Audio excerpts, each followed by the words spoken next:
नमस्कार, आप देख रहे हैं मारो राजस्थान। मैं हूं आपके साथ आयुषी गुप्ता। चलिए रुक करते हैं खबरों की ओर। झुंझुनू में एक बार फिर राज्यपाल हरिभाऊ बागड़े ने न केवल लड़कियों से आह्वान किया है कि अगर कोई उनकी तरफ टेढ़ी से नजर देखे तो ईंट का जवाब पत्थर से दे, बल्कि विजयनगर ब्लैकमेल कांड को लेकर के भी बड़ा बयान दिया। उन्होंने कहा कि विजयनगर में जिन लड़कियों को ब्लैकमेल किया गया वो सभी हिंदूवादी संगठन से जुड़ी थी, इसलिए उनको टारगेट किया गया, लेकिन हम भी चुप नहीं बैठेंगे। तो आपको बता दें कि राज्यपाल हरिभाऊ बागड़े 2 दिन के झुंझुनू दौरे पर, इस दौरान उन्होंने बलवंतपुरा के डुंडलोद गर्ल्स स्कूल के वार्षिकोत्सव में हिस्सा लिया, जिसमें कैबिनेट मंत्री अविनाश गहलोत और झुंझुनू विधायक राजेंद्र भांबू भी मौजूद रहे।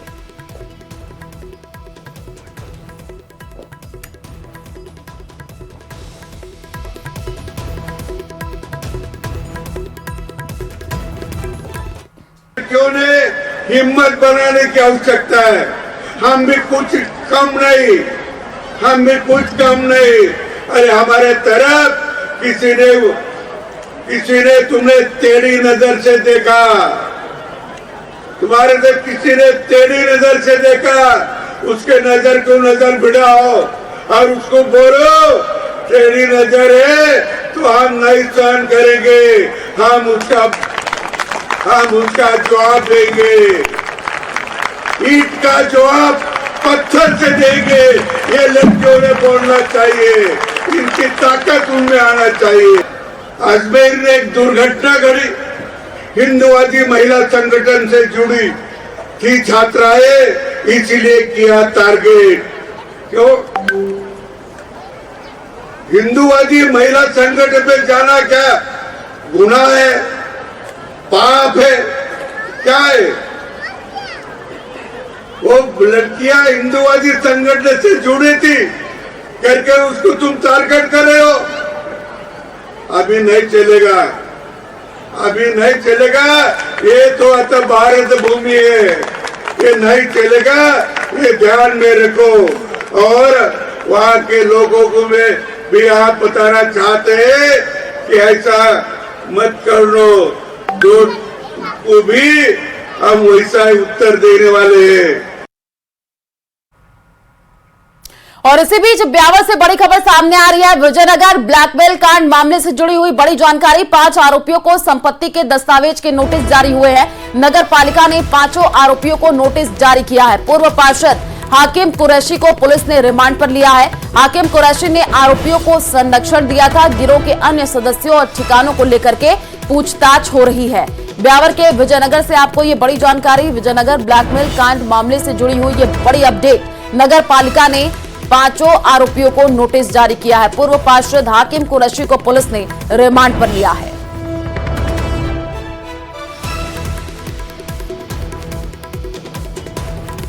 और ज्यादा जानकारी के लिए संवाददाता अशोक भाटी हमारे साथ जुड़ चुके हैं। अशोक, 5 आरोपियों के संपत्ति के दस्तावेज को लेकर के नोटिस भी जारी किया गया है, अपडेट क्या है पूरे मामले में? जी बिल्कुल, 5 आरोपियों जो मुख्य आरोपी हैं, इसमें उनके घरों को लेकर जो है नोटिस जारी किया गया था। 3 दिन का नोटिस था, आज वो नोटिस पीरियड खत्म हो जाएगा। तो आज उनको जो है अपने दस्तावेजों की जानकारी देनी होगी। घर किसके नाम है, किसके नाम नहीं है, या अवैध रूप से यहाँ पर रह रहे हैं, इसकी जानकारी उन्हें देनी होगी। अगर आज नहीं दिया जाता है तो नगर पालिका की ओर से इस मामले में अग्रिम जो कार्रवाई है वो की जाएगी। तो ये एक बड़ी खबर है आज के दौर पर, क्योंकि आज सोमवार है, आज के दिन उनको नोटिस का जवाब देना है। अब किस तरह का नोटिस का जवाब दिया जाता है वो देखने वाली बात होगी। लेकिन ये पूरा जो घटनाक्रम है पूरे प्रदेश में ही इस चर्चा का विषय बना हुआ है। खासतौर पर विजयनगर और ब्यावर जिले में जो है इसे लेकर गतिरोध लगातार बरकरार है। आज ब्यावर शहर के साथ साथ केकड़ी और अलग अलग जो उपखंड हैं उसमें बंद का आह्वान किया गया है। सुबह से ही इस मामले को लेकर पुलिस और प्रशासन वो भी अलर्ट मोड पर है, क्योंकि आरोपी जो है वो समुदाय विशेष के हैं, लगातार इस मामले को लेकर चर्चा में बने हुए हैं। क्योंकि अब इस मामले में जो पूर्व पार्षद है उसकी लिप्तता भी सामने आई है। बताया जा रहा है कि जो पार्षद है हाकिम कुरैशी, उसके संरक्षण में ही ये जो गिरोह है वो संचालन किया जा रहा था। इसके ऊपर और कौन कौन है, कहां से फंडिंग हो रही थी और कौन कौन इसमें लिप्त है, सभी विषयों को लेकर फिलहाल जो है कार्रवाई जारी है। जी ठीक है, आप नजर बना करके रखिए अशोक। तो बड़ी जानकारी आपको दे रहे हैं ब्यावर से, जहां पर हाकिम कुरैशी ने आरोपियों को संरक्षण दिया था। इस पूरे मामले में कार्रवाई भी देखने को मिल रही है।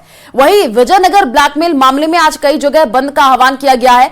ब्यावर शहर, केकड़ी, खरवा और और गुलापुरा देवली कला बंद रहेंगे। आरोपियों पर सख्त कार्रवाई और फांसी की मांग है। संरक्षण देने वाले पूर्व पार्षद हाकिम कुरैशी को पुलिस ने रिमांड पर लिया है। आरोपियों से पूछताछ हो रही है। तो ब्यावर से ये जानकारी और ज्यादा जानकारी के लिए अशोक हमारे साथ जुड़े हुए हैं। अशोक, आरोपियों से पूछताछ की जा रही है, क्या कोई बड़े खुलासे हुए हैं, क्या कुछ जानकारी है पूरे मामले को लेकर के? जी बिल्कुल, आरोपियों से लगातार पूछताछ जारी है और इसमें धर्मांतरण का मामला भी सामने आ रहा है। तो कई जो है पहलू को ध्यान में रखते हुए इसमें जो है जो नए आरोपी जिसको गिरफ्तार किया है पूर्व पार्षद हाकिम कुरैशी, बताया जा रहा है कि वो अन्य आरोपियों को जो नाबालिग है उनको संरक्षण दे रहा था, उनको ये कह रहा था कि आप जो भी करना चाहें करें, लेकिन उसके पीछे मैं खड़ा हूं। तो इसको लेकर जो है पीड़िताओं ने बयान में हाकिम कुरैशी का नाम भी दर्ज कराया था। तो अब हाकिम कुरैशी से 5 दिन की रिमांड ली गई है। 5 दिन की रिमांड में हाकिम कुरैशी से इस पूरे प्रकरण को लेकर पूछताछ की जानी है। हाकिम कुरैशी के साथ साथ और कौन कौन शामिल है और ये केवल धर्मांतरण से जुड़ा हुआ मामला है या फिर अन्य इसमें और भी कोई पहलू है, इन सभी विषयों को लेकर जो है पुलिस अपनी जानकारी जुटा रही है। क्योंकि नाबालिगों पर दबाव बनाया जा रहा था कि वह इस तरह से जो है धर्मांतरण करते हुए उनके धर्म को अपनाएं। इस तरह की घटनाएं, इस तरह की जो बातें हैं वो सामने आई है। तो इस मामले को लेकर संवेदनशील है प्रशासन भी, पुलिस भी और इसमें शामिल है।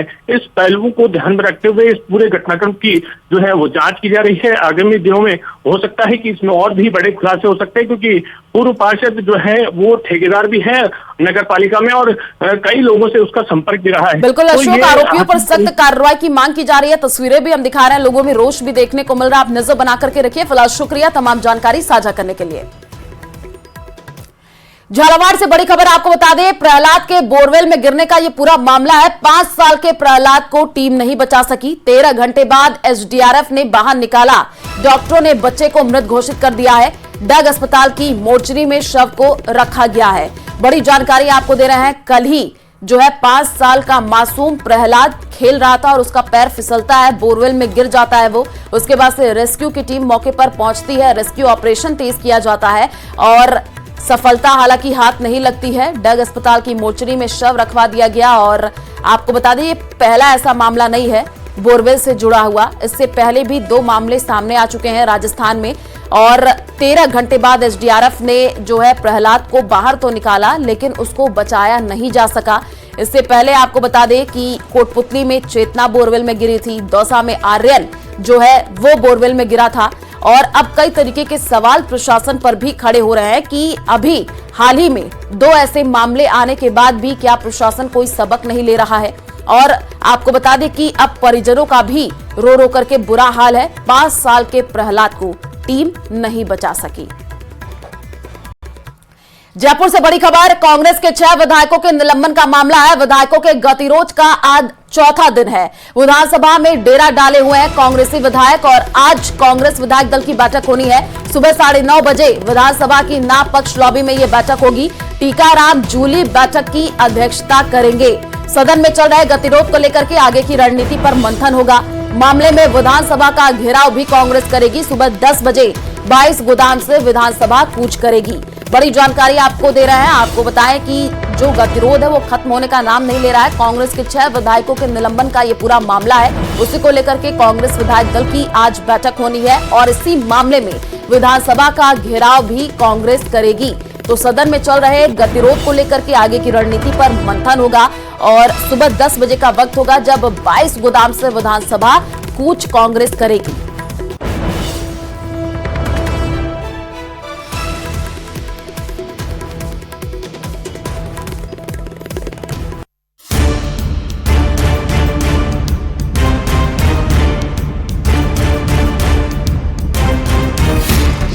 विधायकों का धरना विफल रही बात, जारी है प्रदर्शन, सदन में गुजरी रात। निलंबन पर सवाल, विधायकों का बवाल, दादी पर बयान, जारी है सियासी घमासान।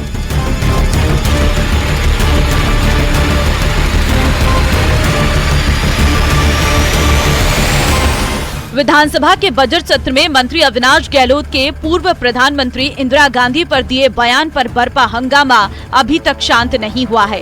कांग्रेस विधायक अपनी मांगों को लेकर तीसरे दिन भी सदन में धरने पर बैठे हैं। समय बीतने के साथ साथ सदन में धरने पर बैठे कांग्रेस विधायकों की संख्या लगातार बढ़ती जा रही है।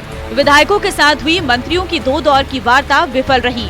कांग्रेस विधायक निलंबन बहाली, इंदिरा गांधी पर टिप्पणी को सदन की कार्यवाही से हटाने और सामाजिक न्याय एवं अधिकारिता मंत्री अविनाश गहलोत के माफी मांगने की मांग पर अड़े हुए हैं। देखिए, जिस प्रकार से सदन के अंदर आज तीसरे दिन भी गतिरोध बना हुआ है, हम लोग यहीं पे रह रहे हैं। सत्ता पक्ष के द्वारा सिर्फ और सिर्फ अखबार के अंदर फोटो लगवाने के लिए, मीडिया के अंदर जाके ये कहने के लिए कि हम वार्ता कर रहे हैं, इसके अलावा कोई वार्ता के प्रयास नहीं हो रहे हैं। हमारी जो डिमांड है कि जिस प्रकार से मंत्री ने अपनी बात कही है, उन शब्दों को हटाया जाए और हमारे सदस्यों को जो निलंबित किया है उनको बहाल किया जाए। सिर्फ 2 डिमांड है। इसके ऊपर भी सत्ता पक्ष अगर इस प्रकार से घमंड अहंकार के अंदर डूबा हुआ है। आज तीसरा दिन है और धरना जारी है। हम विधानसभा परिसर के अंदर बैठे हैं। अफसोस के साथ कहना पड़ रहा है कि सरकार बातचीत तो बराबर कर रही है, लेकिन कोई सॉल्यूशन नहीं है।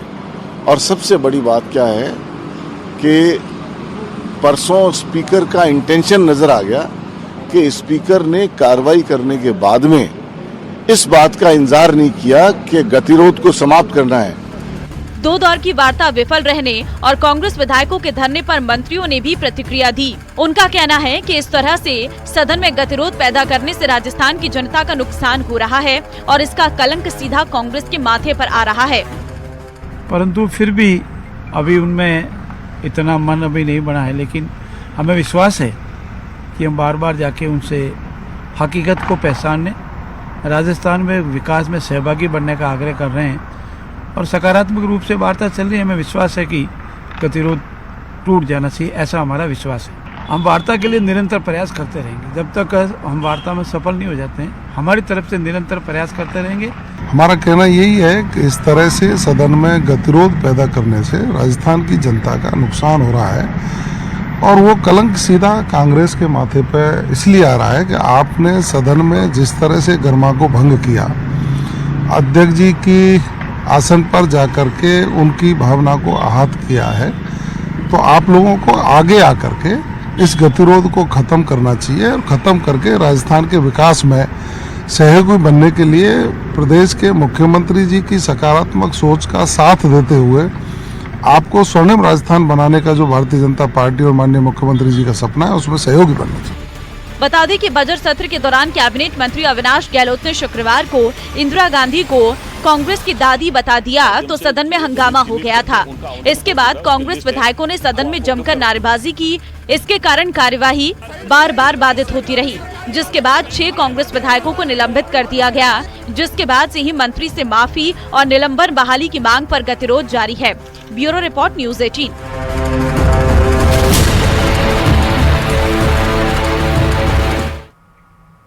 और इसी बीच जयपुर से बड़ी खबर सामने आ रही है। प्रश्नकाल के साथ विधानसभा की कार्यवाही शुरू होगी। सदन में सत्ता पक्ष और कांग्रेस में गतिरोध जारी है।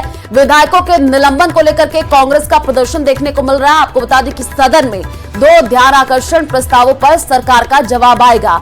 बजट पर बहस भी जारी रहेगी। तो ये बड़ी जानकारी आपको दे रहे हैं। आपको बता दें कि प्रश्नकाल के साथ आज विधानसभा की जो कार्यवाही है वो शुरू होगी और सदन में सत्ता पक्ष और कांग्रेस में गतिरोध जारी है। विधायकों के निलंबन को लेकर के कांग्रेस का प्रदर्शन भी देखने को मिल रहा है। सदन में 2 ध्यानाकर्षण प्रस्तावों पर सरकार का जवाब आएगा। बजट पर बहस जारी रहेगी। और चलिए रुक करते हैं अगली खबर की ओर। आपको बता दें कि आज किसानों को सौगात मिलेगी। किसान सम्मान निधि की 19वीं किश्त पीएम मोदी जारी करेंगे। राजस्थान के 72 लाख से ज्यादा किसानों को इससे फायदा मिलेगा। 72 लाख किसानों के खातों में 1400 करोड़ की राशि आएगी। दुर्गापुरा में आयोजित होगा राज्य स्तरीय किसान सम्मान समारोह। सीएम अजय लाल किसान सम्मान समारोह में शिरकत करेंगे। तो आज किसानों को बड़ी सौगात मिलने जा रही है। ये बड़ी जानकारी आपको दे रहा है। किसान सम्मान निधि की 19वीं किश्त पीएम मोदी आज जारी करेंगे। राजस्थान के 72 लाख से ज्यादा किसानों को इससे फायदा मिलने वाला है। करोड़ों किसानों के लिए आज का दिन काफी खास खुशखबरी है किसानों के लिए। आपको बता दें कि सीएम भजनलाल किसान सम्मान समारोह में शिरकत करेंगे। श्रीगंगानगर से बड़ी खबर सामने आ रही है। कृषि मंडियों में आज से हड़ताल। कृषि मंडी टैक्स और किसान कल्याण शुल्क के विरोध में हड़ताल देखने को मिलेगा। राजस्थान खाद्य पदार्थ संघ के आह्वान पर यह हड़ताल 26 फरवरी तक कृषि मंडियों में हड़ताल रहेगी। बड़ी जानकारी आपको श्रीगंगानगर से दे रहे हैं। कृषि मंडियों में आज से हड़ताल जो है वो देखने को मिलेगा। 26 फरवरी तक कृषि मंडियों में ये हड़ताल रहने वाला है। राजस्थान खाद्य पदार्थ संघ के आह्वान पर हड़ताल देखने को मिलेगा। तो श्रीगंगानगर से ये बड़ी जानकारी आपको दे रहे हैं। ज्यादा जानकारी के लिए संवाददाता अशोक हमारे साथ जुड़ चुके हैं। अशोक, कृषि मंडियों में आज से हड़ताल देखने को मिलेगा, क्या कुछ जानकारी पूरे मामले को लेकर? हाँ देखिए आयुषी, राजस्थान खाद्य पदार्थ संघ के आह्वान पर न केवल श्रीगंगानगर में प्रदेश की सभी मंडियों में आज से 4 दिनों के लिए हड़ताल करने का फैसला किया गया है। राजस्थान खाद्य व्यापार संघ का कहना है कि राजस्थान सरकार के द्वारा जुलाई 2024 में एक नया टैक्स लागू किया था। पहले फूड प्रोसेसिंग और उसके बाद में अन्य राज्यों से मंगाए जाने वाले माल पर भी कृषि मंडी टैक्स के साथ साथ किसान कल्याण शुल्क नहीं देना पड़ता था, लेकिन अब ये शुल्क इन पर लागू कर दिया गया है, जिसके विरोध में आज राजस्थान खाद्य पदार्थ संघ के द्वारा 23 फरवरी से 26 फरवरी तक यानी कि लगभग 4 दिनों तक मंडियों में कामकाज पूरी तरह से ठप करने का फैसला किया है। राजस्थान खाद्य पदार्थ संघ के आह्वान पर न केवल श्रीगंगानगर जिले की दर्जनों मंडियां बल्कि प्रदेश की सैकड़ों मंडियों में आज कामकाज पूरी तरह से ठप रहेगा और राजस्थान सरकार से कृषि मंडी टैक्स के साथ साथ जो किसान कल्याण शुल्क है उसको हटाने की मांग की जा रही है। ठीक है, आप नजर बना करके रखिए अशोक, आगे भी आपसे अपडेट लेंगे। फिलहाल शुक्रिया तमाम जानकारी साझा करने के लिए। और दौसा से बड़ी खबर आपको बता दें, लालसोट में फिर एटीएम लूटने की कोशिश हुई है। नकाबपोश बदमाश ने एटीएम में लूट की कोशिश की है। आरोपी ने एटीएम बूथ में लगे सीसीटीवी के डायरेक्शन बदले हैं। सीसीटीवी से छेड़छाड़ के बाद एटीएम मशीन को खोला गया। हैदराबाद कंट्रोल रूम से दौसा पुलिस को फोन आया। पुलिस के मौके पर पहुंचने पर बदमाश फरार हो गए। सीसीटीवी के आधार पर पुलिस अब इस पूरे मामले की जांच कर रही है। तस्वीर भी आपको टीवी स्क्रीन पर दिखा रहा है। आप देखिए कैसे यहां पर बदमाश पहुंचा और एटीएम मशीन को खोलने की उसने कोशिश की। हैदराबाद कंट्रोल रूम से दौसा पुलिस को कॉल आया और जैसे ही पुलिस मौके पर पहुंची तो बदमाश फरार हो गया। कोटा में कोचिंग इलाके लैंडमार्क सिटी में कोचिंग स्टूडेंट्स को नशे की सप्लाई करने वाले आरोपी को पुलिस ने गिरफ्तार कर लिया। आरोपी बेखौफ होकर कोचिंग इलाके में स्टूडेंट्स सहित अन्य को गांजा बेच रहा था। मुखबिर की सूचना के बाद पुलिस की टीम ने दबिश देकर के आरोपी को गिरफ्तार किया है। आरोपी बंटी केवट बालिता रोड का निवासी है।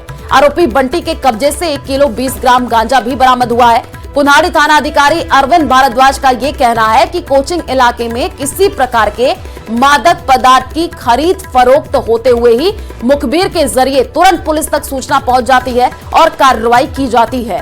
कोचिंग इलाके में कोचिंग स्टूडेंट को नशे का सौदा करने वालों के खिलाफ आगे भी कार्रवाई जारी रहेगी।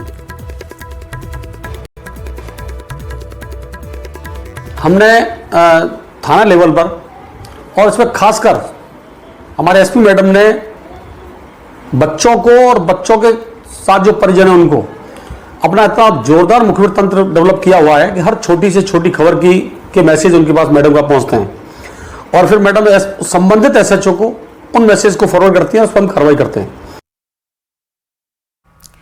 महाकुंभ में कोटा से 10,000 से अधिक श्रद्धालुओं ने एक माह में ट्रेनों से यात्रा करके एक रिकॉर्ड बनाया। कोटा मंडल की ओर से प्रयागराज के लिए 3 जोड़ी महाकुंभ स्पेशल ट्रेनों का संचालन किया जा रहा है। महाकुंभ 2025 के प्रयागराज में आने जाने वाले तीर्थ यात्रियों की सुविधा के लिए नियमित रूप से कोटा होकर के 8 साप्ताहिक ट्रेनें संचालित हो रही हैं। अतिरिक्त 3 महाकुंभ स्पेशल ट्रेनों का संचालन अतिरिक्त यात्री भार को क्लियर करने के उद्देश्य से किया जा रहा है। आज महाकुंभ में स्नान के लिए देश के कोने कोने से लोग पहुंच रहे हैं। आंकड़ा करोड़ों में पहुंच गया है, लेकिन दूसरी तरफ ट्रेन यात्री जो महाकुंभ ट्रेन के जरिए सफर करके जा रहे हैं उसमें भी कोटा की अगर बात करें तो 10,000 से ज्यादा श्रद्धालु महाकुंभ में ट्रेन के जरिए जा चुके हैं। फिलहाल ट्रेनों की हालत ऐसी है कि अंदर चढ़ने के लिए स्पेस नहीं है। देखिए आप कि अंदर पैर रखने के लिए जो है वो जगह नहीं है। कोटा की बात करें तो कोटा मंडल द्वारा प्रयागराज के लिए 3 जोड़ी महाकुंभ स्पेशल ट्रेनों का संचालन किया जा रहा है। वहीं आने जाने के लिए यात्रियों की सुविधा के लिए, श्रद्धालुओं की सुविधा के लिए कोटा मंडल से नियमित रूप से कोटा होकर संचालित 8 साप्ताहिक ट्रेनें, वहीं अन्य मंडल में बात करें तो 2 स्पेशल ट्रेनों के अतिरिक्त 3 महाकुंभ स्पेशल ट्रेनों का संचालन यहां पर किया जा रहा है ताकि यात्री भार को कम किया जा सके। लेकिन ये यात्री भार कम नहीं हो रहा है। महाकुंभ जाने वाले यात्रियों की जो तादाद है वो लगातार बनी हुई है और तमाम अपने जो रिकॉर्ड है वो तोड़ रही है। तो हालात आप देख रहे हैं कि किस तरह के हैं। ट्रेनों के अंदर सीट मिलना तो दूर, पैर रखने के लिए, अंदर घुसने तक के लिए भी जगह नहीं है। हिमांशु मित्तल, न्यूज़ 18 कोटा। काला सोना कही जाने वाले अफीम खेती की सुरक्षा और जानवरों से बचाव के लिए किसानों को दिन रात खेतों पर रह करके रखवाली करनी पड़ती है। ऐसे में भीलवाड़ा के किसान ने आधुनिक टेक्नोलॉजी का फायदा उठाते हुए ऐसा किया कि अब वह खेत से दूर रह करके भी निगरानी रख सकता है। ये रिपोर्ट देखिए।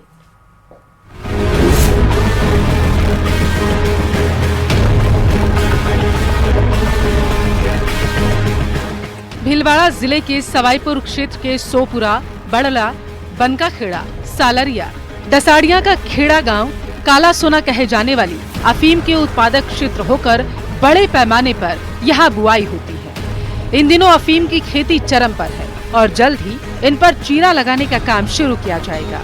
इस अफीम की फसल को अपने बच्चों की तरह पालने वाले किसान दिन रात इनकी सुरक्षा को लेकर अब चिंतित रहते हैं।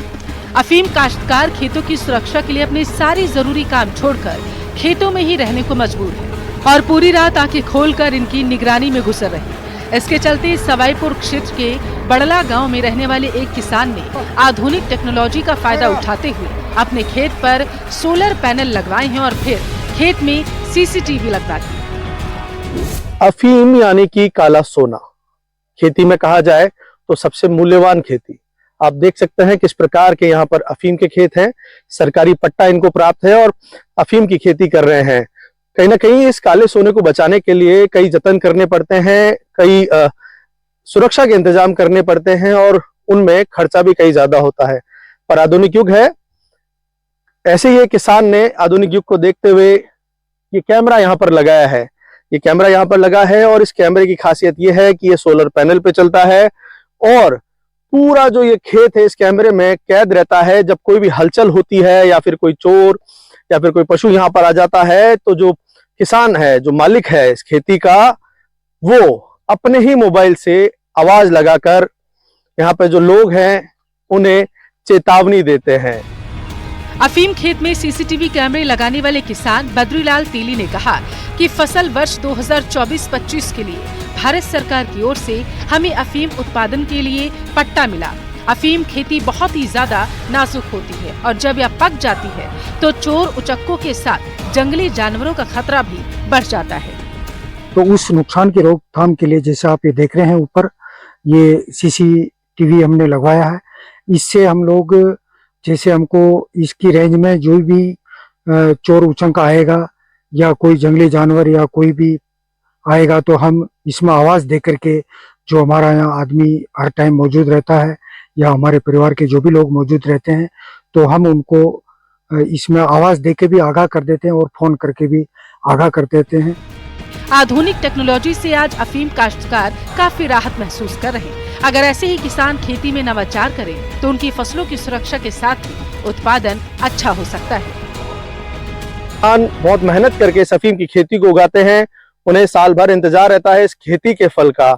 इसी को देखते हुए, आधुनिक युग को देखते हुए यहाँ पर कैमरे लगाए गए हैं, साउंड सिस्टम लगाया गया है और कैमरों को सोलर पैनल पर रखा गया है ताकि बिजली आपूर्ति भी पूरी रहे। सुरक्षा के कड़े इंतजाम किए गए हैं ताकि ये खेती एक किसान को फल दे सके, काला सोना उस किसान को आमदनी दे सके। वीडियो जर्नलिस्ट अंकुश सनाटी के साथ राहुल कौशिक, न्यूज़ 18 भीलवाड़ा।